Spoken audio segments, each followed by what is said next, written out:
Humanities, and I'm running to be the next USC president. And I'm Kat, and I'm running to be your next USC vice president, and I'm in Poli-Sci, also fourth year. Yeah. So the reason Kat and I have decided to run is because we do see gaps in what the USC is currently doing. We think they've made great strides in the past couple of years, but we think with Kat's USC experience and my ideas to increase engagement and my experiences outside of the USC, I think we make a great combination, a great team to essentially lead the USC next year. The platform that we have made that is available on our website is one that was made so cheesy, but by students for students. And we actually do mean that. We consulted with every single faculty council. We consulted with a number of club executives and student leaders, as well as just regular students on campus, and to make this platform, and we made sure that every point in it is feasible by the USC policy and with the USC budget. So it is something that we're really proud of, and that's why there are things that you might think, oh, this is an ambitious idea, but it is all actually possible. Research-based.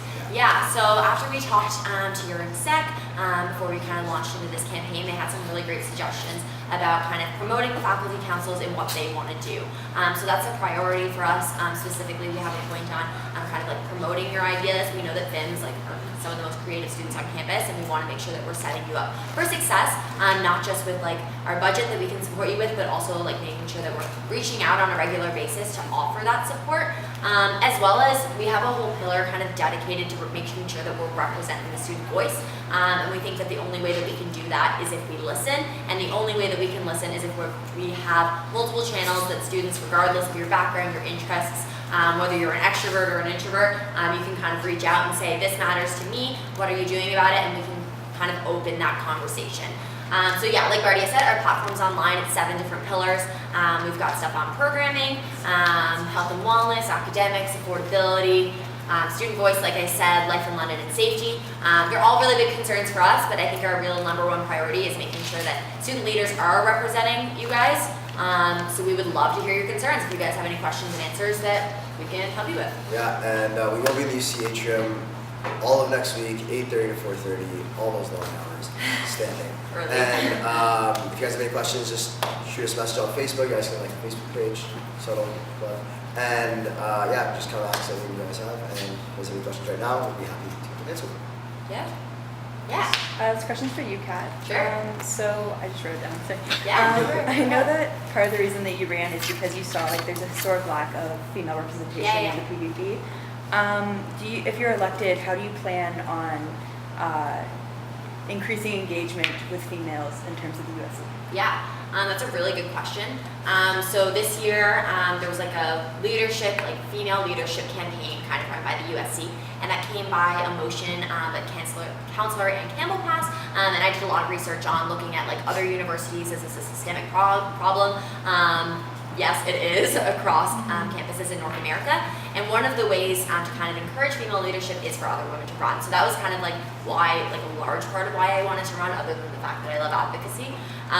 So I think that reaching out to women and continuing this campaign, but also kind of sharing my experiences throughout the campaign, like what were the pros and cons, how did I navigate the gender challenges, how did I navigate the decision to even run, because I think a lot of women, and myself included, are guilty of imposter syndrome.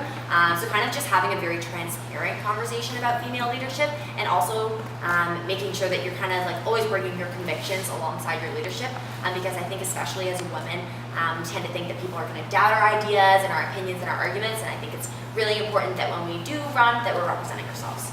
Thank you. Of course. What was your name? Amy. Amy, That nice to last meet you. time. Yes. Okay. Yes. So many faces. Any other questions? Yes? I was just going to ask, like in your opinion, what do you think sets you apart from the other teams that are running? So I think historically there's been usually 2 insiders running together, or 2 outsiders. I think Kat and I have a pretty unique relationship in that Kat has an incredible USC experience. Being in the vice president's portfolio, I can honestly say I don't think there's a single person on this campus who's more qualified to be the next vice president than someone who's worked directly under the vice president for 3 years. And I think the fact that I have the experience outside of the USC, I don't know the exact statistic, but I think probably high 90% of students are not involved in the USC. And to have 2 people who've been in the USC for 3 years and only in the USC for the past 3 years, it doesn't represent the entirety of the community. I think by having that combination really is something that's needed to increase the engagement, and especially with the potential policy that's being released in the next couple of days by the Conservative government, I think we need to really increase engagement, get people to care about the USC and see what it can potentially do for them and what it already does for them. And I think we need to get that voice out, and that's why I think having the inside or outside, I think is what's necessary.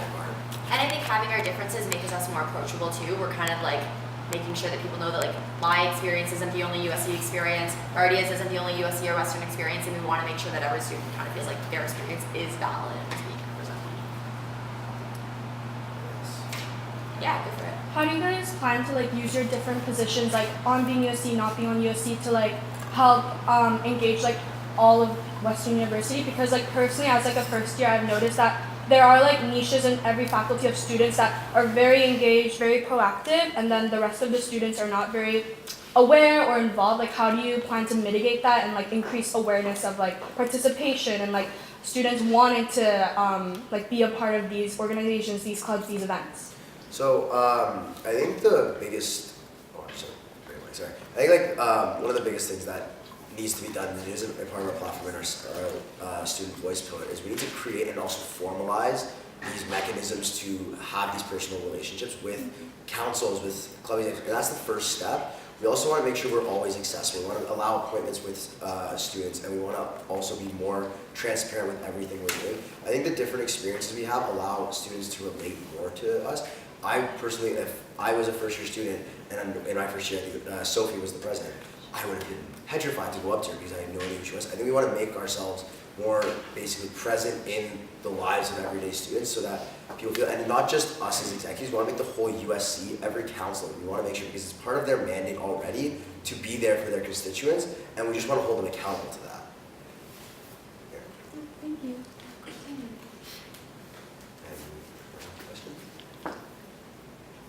If not, we're going to be in UCHM for the next week. Please just shoot us a message if you have any questions, and thank you guys so much for having us here. Yeah, Best really of nice luck. to see you all, meet you all, hopefully in the near future. And best of luck to Kira and Cam on the faculty election, and for all the counselors that are running. Good luck, guys. Yeah,